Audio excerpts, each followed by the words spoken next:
तरीके से जो है कल केदारनाथ में घटना हुई है, जो 3 लोगों की मृत्यु हो जाती है, जहाँ से जो लैंड स्लाइडिंग होती है, तो कुल मिला के कहा जा सकता है कि अगर जो बाहर से श्रद्धालु यहाँ पर आ रहे हैं, यानी चार धाम यात्रा पर आ रहे हैं, तो सबसे पहले मौसम की अपडेट जरूर, क्योंकि मानसून लगातार जो है परिवर्तन हो रहा है, यानी बारिश का दौर हो चुका है। मैं अपने सहयोगी से कहना चाहूंगा, मैं आपको विजुअल के माध्यम से दिखाना चाहूंगा कि आप देख सकते हैं अभी हम देहरादून में है, यानी थोड़ी देर में यहाँ पर जो है, यानी 2 घंटे बाद यहाँ पर जो है आपको बारिश देखने को मिल सकती है। तो कुल मिला के ये कहा जा सकता है कि बारिश जिस तरीके से जो है मौसम विभाग ने साफ तौर से जो है कहा कि आप मौसम को लेकर अलर्ट रहें, क्योंकि बिजली की गड़गड़ाहट के साथ जो है मौसम यहाँ पर जो है परिवर्तन होगा, साथ ही बारिश देखने को मिलेगी। और हमें अपना बचाव करना है, क्योंकि चारधाम यात्रा के जो लोग यानी अलग अलग राज्यों से उत्तराखंड की तरफ रुख करते हैं, क्योंकि यहाँ पर जलस्तर नदियों का बढ़ जाता है। आपने देखा होगा, कई घटनाएं देखी होगी, जिस तरीके से लोग सेल्फी पॉइंट में जाकर जो है या नदी के किनारे जाकर जो है सेल्फी लेते हैं, वो बिल्कुल भी ना करें, क्योंकि साफ तौर से सरकार के निर्देश है।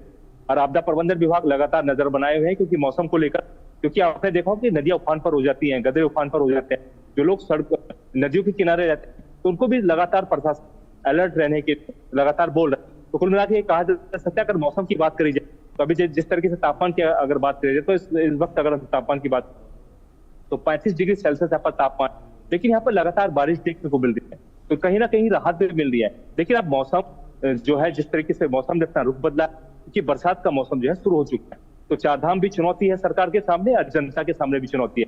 तो कुल मिला के कहा जा सकता है, अगर यात्रा करना चाहते हैं चारधाम यात्रा, तो सबसे पहले मौसम की अपडेट लेकर जरूर।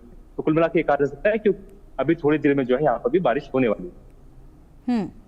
बिल्कुल, और फिलहाल यही हालात जो है वो आने वाले वक्त तक जारी रहने वाले हैं। इस वक्त की बड़ी जानकारी बलरामपुर से आ रही है। बलरामपुर में लगातार बारिश का सिलसिला देखा जा रहा है। झमाझम बारिश से उफान पर हैं कई नदियां। यहाँ पर बारिश से नदियों का जल स्तर बढ़ चुका है। भीषण गर्मी से लोगों को राहत मिली, लेकिन इसी के साथ अब ट्रैफिक में जाकर लोग फंसेंगे, क्योंकि गर्मी से तो राहत मिल गई है, लेकिन अब सड़कों पर जो है जलभराव के चलते यहाँ पर भारी ट्रैफिक देखा जाएगा। इसी के साथ तमाम नदी नाले जो हैं वो उफान पर बने हुए हैं। लगातार हालात इसी तरीके के देखे जा रहे हैं और मानसून का आगाज हुआ है, तो इसी के साथ अब मुसीबतें भी शुरुआती दिनों में ही देखी जा रही हैं। आने वाले दिनों में न जाने किस तरह के हालात जो हैं वो देखे जाएंगे।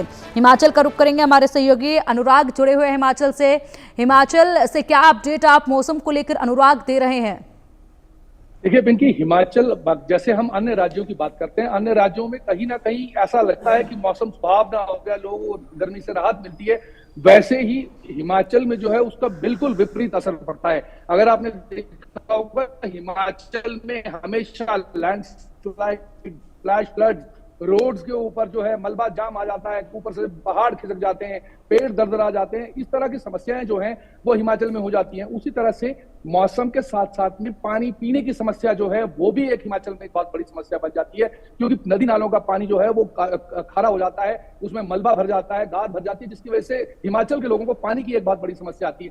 अगर आपने पिंकी पूरा ध्यान दिया हो, पिछले 3 साल में अगर हम बात 2023 में जो मृत्यु का आंकड़ा था हिमाचल में वो 257 से अधिक था और 290 लोग घायल थे और 32 लोग आज तक लापता हैं। अब इस तरह की समस्याएं जो है हिमाचल में होती है, क्योंकि नदी नाले बहुत बड़ा मलबा लेकर जो है वो हिमाचल में जो है जमीनों की तरफ, तराई वाले इलाकों की तरफ जाते हैं, जिसकी वजह से भारी नुकसान जो है वो हिमाचल को देखना पड़ता है। उसी तरह से अगर हम 2024 की बात करें तो 2024 में जो था वो 71 से ज्यादा जो है मृत्यु हुई थी, 13 से ज्यादा आज तक भी लापता है।